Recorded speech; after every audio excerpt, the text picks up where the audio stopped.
கார்டனில் பட்டர்ஃப்ளை வந்துக்குது பாருங்க. இப்போல்லாம் பார்க்குறதுக்கே ரொம்ப கஷ்டமாக இருக்குது. ஸ்கூல் டைம்ஸ் எல்லாம் எவ்வளோ இருக்கும் பாருங்கள், ஓடிச்சு. எப்பாவது ஒரு வாட்டி தான் வரும். பாருங்க எங்கே போச்சுன்னு தெரியலையே.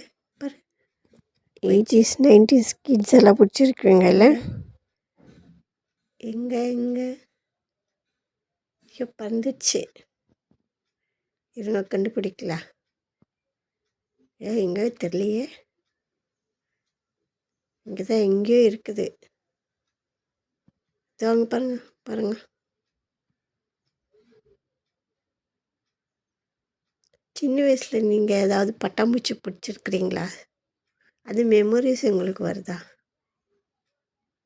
ஓடுது. இருங்க பார்க்கலாம். எங்கே காணது போயிடுச்சு. பார்த்தாச்சு.